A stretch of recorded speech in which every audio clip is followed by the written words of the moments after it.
Hi, this tutorial is the fifth in the pharmacokinetics series. In this video, we'll be discussing excretion of drugs. Excretion is defined as the irreversible removal of drugs from the body. There are two main ways in which the body excretes drugs. One is via the hepatobiliary system. This is when the liver excretes a drug or a drug metabolite into the bile, which in turn gets excreted with the feces. An example of a drug which is primarily excreted by the hepatobiliary system is the antibiotic rifampicin. However, most drugs are primarily excreted by the kidneys. As such, we will focus on this system in this tutorial. In this system of excretion, a drug gets filtered into the nephron of the kidney. If you want more information on the details of this, check out the nephron function tutorial and other kidney tutorials at handwrittentutorials.com. Once the drug is in the nephron, it flows through the nephron into the collecting ducts and ultimately out of the body in the urine. So we can define some values here. First of all, there is a certain concentration of the drug in the plasma. We'll denote this Cp. Secondly, there will be a certain concentration of drug in the urine. We'll denote this Cu. Finally, there will be a certain rate at which urine is being produced. We'll denote this rate Vu. From these values, we can determine the clearance of a drug. The clearance of a drug is given by this formula.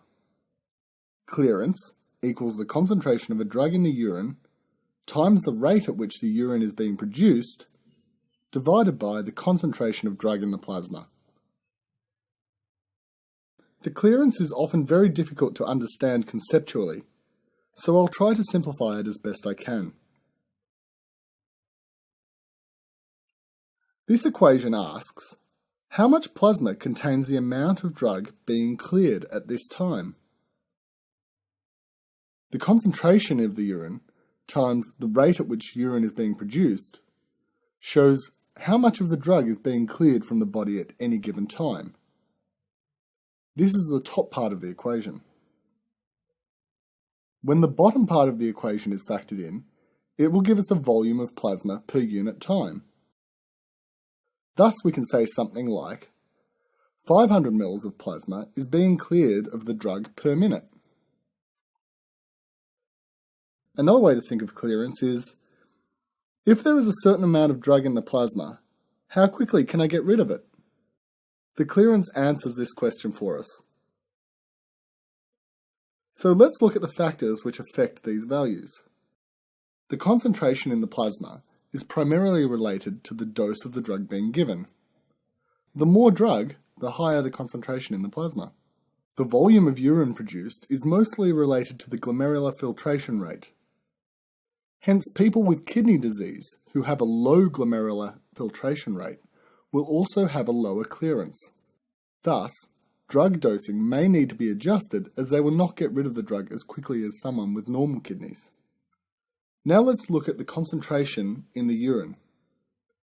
Different things can happen to drugs as they pass through the nephron. If they are reabsorbed, then the concentration in the urine will decrease and the clearance of that drug will be reduced. Conversely, if the drug is secreted into the nephron, this will increase the concentration in the urine and also the clearance of that drug. An example of a drug that is actively secreted into the nephron is penicillin. Now let's talk about something slightly different, orders of kinetics. In the system I've drawn above, the higher the concentration in the plasma, the faster the drug will be excreted. This makes sense because the more drug in the plasma, the more in the filtrate, and thus the more drug in the urine. This will give us a curve that looks like this. So the speed at which the drug is being eliminated slows down as the plasma concentration drops. Note, however, that the half-life is a constant. When a drug behaves like this, we call this first-order kinetics. Now let's change the situation a little. As we saw in the previous tutorial, drugs often have to be metabolized by an enzyme prior to excretion. The system would then look like this. A drug gets metabolized by an enzyme, and then the metabolite gets excreted. Normally, the drug still conforms to first-order kinetics.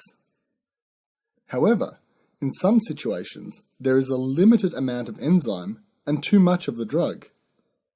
The enzyme saturates, meaning that it is all used up and is working at 100% of capacity. This means that if more drug is added to the body, it won't change the rate of excretion because there is no extra enzyme to process the extra drug. This effectively creates a bottleneck in the process, and the rate of excretion is now independent of the concentration of drug in the plasma. Hence we end up with a linear graph like this. Note that in this case, the half-life is not a constant value anymore. It is dependent on the current concentration of the drug. When a drug behaves like this, we call it zero-order kinetics. Drugs with zero-order kinetics are more easily overdosed because the rate of excretion doesn't increase with increasing dose. Ethanol is an example of a drug with zero-order kinetics, which is why no matter how much someone drinks, they will only metabolize about 10 grams of alcohol per hour. It is important to note that once the enzyme is no longer saturated, the elimination pattern will follow first-order kinetics, which is what is happening at this point on the graph. And that completes this tutorial on drug elimination. If you've enjoyed this tutorial, please help us produce more by making a donation at www.handwrittentutorials.com.